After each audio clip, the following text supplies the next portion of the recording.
రాజకీయాలకు చిన్న విరామం మాత్రమే ఇచ్చా. After a small break lady boss is back అంటున్నారు విజయశాంతి. ఇక తన పొలిటికల్ 2.0 ఏంటో చూపిస్తామంటున్నారు. ఎమ్మెల్సీ టికెట్తో మళ్ళీ యాక్టివ్ పాలిటిక్స్లోకి ఎంటర్ అయినట్లు కనిపిస్తుంది. అయితే రావులమ్మకు కేవలం ఎమ్మెల్సీతోనే సరిపెడతారా లేక క్యాబినెట్లోకి తీసుకుంటారా అనే చర్చ నడుస్తుంది. ఇదిలా ఉంటే రావడంతోనే తన టార్గెట్ కేసీఆర్ అని ప్రకటించారు విజయశాంతి. ఇందుకు సడన్గా రేవంత్ రెడ్డి రాములమ్మను ఎందుకు తెరపైకి తీసుకొచ్చారు? కేసీఆర్పై రేవంత్ వదిలిన బాణమవుతారా? Watch the story.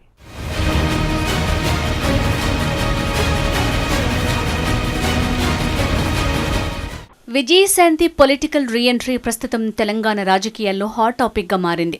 ఎవరూ ఊహించని రీతిలో అనూహ్యంగా ఎమ్మెల్సీ రేసులో రాములమ్మ పేరు తెరపైకి రావటం, ఆమె నామినేషన్ వేయటం చకచకా జరిగిపోయాయి. అయితే ఎమ్మెల్యే కోటాలో ఎమ్మెల్సీ టికెట్కు హైకమాండ్ విజయశాంతి పేరును ఎంపిక చేయటం వెనుక పెద్ద ప్లానింగే ఉందనే చర్చ నడుస్తోంది. తెలంగాణలో కాంగ్రెస్ అధికారంలోకి రావడంలో తన వంతు పాత్ర పోషించారు విజయశాంతి. ఆమె ఎక్కడా పోటీ చేయకపోయినా అభ్యర్థుల తరపున ప్రచారం చేశారు. కానీ ఏమైందో ఏమో తెలీదు, 10 ఏళ్ల నిరీక్షణ తర్వాత పార్టీ పవర్లోకి వచ్చినా ఆమె మాత్రం సడన్గా కనుమరుగయ్యారు. 15 నెలల పాటు ఏ ఒక్క పార్టీ కార్యక్రమంలోనూ ప్రభుత్వ ఈవెంట్స్లోనూ పాల్గొనలేరు. దీంతో కాంగ్రెస్ సర్కార్పై రాములమ్మ అలకబోనారని, మళ్లీ పార్టీ మారబోతున్నారా అనే ప్రచారాలు జోరందుకున్నాయి.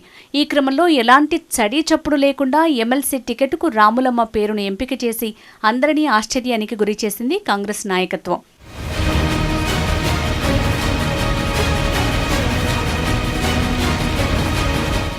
ప్రస్తుతం తెలంగాణ రాజకీయాలు బీసీల చుట్టే తిరుగుతున్నాయి. ఈ నేపథ్యంలో బీసీ సామాజిక వర్గానికి చెందిన విజయశాంతిని వ్యూహాత్మకంగా తెరపైకి తీసుకొచ్చింది కాంగ్రెస్. అందులోనూ రాములమ్మకు ఉద్యమ నేపథ్యం ఉండటం, పైగా మహిళ కావడంతో ఉద్యమకారులకు, ఆడపడుచులకు పెద్దపీట వేశామన్న సందేశం పంపినట్టవుతుందని భావించి హస్తం హైకమాండ్ ఈ నిర్ణయం తీసుకుందంటున్నారు పొలిటికల్ విశ్లేషకులు.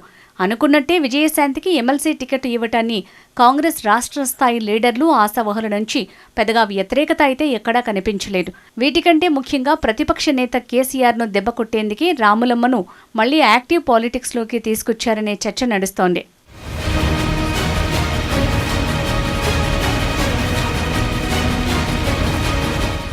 – 1998లో బీజేపీ నుంచి రాజకీయ రంగప్రవేశం చేసిన విజయశాంతి ప్రత్యేక రాష్ట్ర సాధన కోసం 2005లో తల్లి తెలంగాణ అనే పార్టీని స్థాపించి పోరాటం చేశారు. ఆ తర్వాత పార్టీని అప్పటి టీఆర్ఎస్లో విలీనం చేసి ఆమె మెదక్ ఎంపీగా ఎన్నికయ్యారు. కొన్నేళ్ల పాటు కేసీఆర్తో కలిసి పార్లమెంట్లో గొంతు విప్పారు. అందరి పోరాట ఫలితంగా స్వరాష్ట్ర కళ నెరవేరిన గులాబీ బాస్తో విభేదాల కారణంగా ఆ పార్టీతో తెగదెంపులు చేసుకుని బయటికి వచ్చేశారు. రాజకీయంగా విజయశాంతిని వాడుకుని ఆ తర్వాత ఆమెను అన్యాయంగా పార్టీ నుంచి బయటికి పంపించారని అప్పట్లో కేసీఆర్పై విమర్శలు వచ్చాయి. 2014 ఎన్నికల్లో తెలంగాణలో బీఆర్ఎస్ పార్టీ తరపున అధికారంలోకి వచ్చినప్పటి నుంచి కేసీఆర్ టార్గెట్గానే ఫైట్ చేస్తూ వస్తున్నారు రాములమ్మ. 2014లో కాంగ్రెస్ పార్టీలో జాయిన్ అయిన విజయశాంతి అప్పుడున్న పార్టీ పరిస్థితి దృష్ట్యా 2020లో హస్తాన్ని వీడి బీజేపీ గూటికి చేరారు. 3 ఏళ్ల పాటు కమలంతో ప్రయాణం చేసి అసెంబ్లీ ఎన్నికల ముందు 2023 నవంబర్లో మళ్లీ కాంగ్రెస్ కండువా కప్పుకున్నారు. ఆ ఎన్నికల్లో కాంగ్రెస్ అధికార పీఠం చేపట్టిన మొన్నటి వరకు రాములమ్మ సైలెంట్గానే ఉన్నారు. తాజాగా ఎమ్మెల్సీతో మళ్లీ రాజకీయంగా యాక్టివ్ కాబోతున్నారు.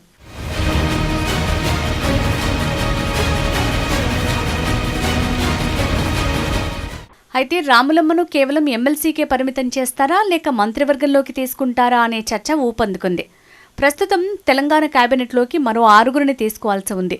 త్వరలో విస్తరణ జరగనున్న నేపథ్యంలో విజయశాంతికి అవకాశం ఇస్తారా లేదా అనేది ఆసక్తి రేపుతోంది.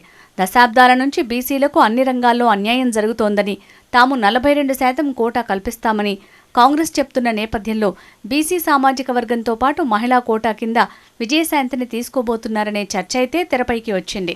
ఇదిలా ఉండగా రాములమ్మను కేసీఆర్ పైకి వదిలిన రేవంత్ బాణంగా పార్టీలో చర్చ జరుగుతోంది.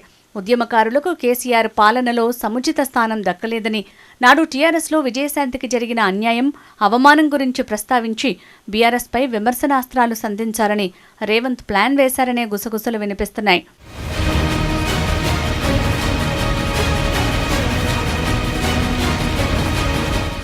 విజయశాంతి అంటేనే దూకుడు పాలిటిక్స్కి పెట్టింది పేరు. జనాలను ఆకట్టుకునేలా పవర్ స్పీచ్లు ఇవ్వగలదు. సినీ స్టేచర్ కూడా ఉంది కాబట్టి ప్రజల్లోకి బాగా వెళ్తుంది. ప్రస్తుతం కాంగ్రెస్కు CM Revanth Reddy, deputy CM Bhatti మినహా మరో బలమైన వాయిస్ లేకుండా పోయింది. ప్రజల కోసం పార్టీ ఎన్నో సంక్షేమ, అభివృద్ధి పథకాలు, కార్యక్రమాలు చేపడుతున్నా అనుకున్నంత మైలేజ్ రావటం లేదని, ప్రజల్లోకి తీసుకువెళ్లలేకపోతున్నామనే అభిప్రాయం ఉంది పార్టీ నేతల్లో. దీంతో రాములమ్మ లాంటి జనాకర్షక నేతను పొలిటికల్గా ఉపయోగించుకోవాలని కాంగ్రెస్ భావిస్తున్నట్లు చర్చ జరుగుతోంది. గత 10 ఏళ్లలో విజయశాంతి కాంగ్రెస్, బీజేపీల వైపు వెళ్లింది కానీ మళ్లీ బీఆర్ఎస్ వైపు చూడలేదు. కేసీఆర్ను గద్దెదించడమే లక్ష్యంగా పనిచేశారు. కేసీఆర్ పేరు వింటేనే ఆమె ఒంటి కాలుపై లేస్తుంటారు. దీంతో కేసీఆర్ను ఢీకొట్టేందుకు రాములమ్మ లాంటి సమర్థ నాయకత్వం కూడా తోడైతే పార్టీకి అదనపు బలమవుతుందని అనుకున్నట్టుగా తెలుస్తోంది. చూడాలి మరి భవిష్యత్తులో కాంగ్రెస్ పార్టీలో విజయశాంతి పొలిటికల్ పాత్ర ఎలా ఉంటుందో.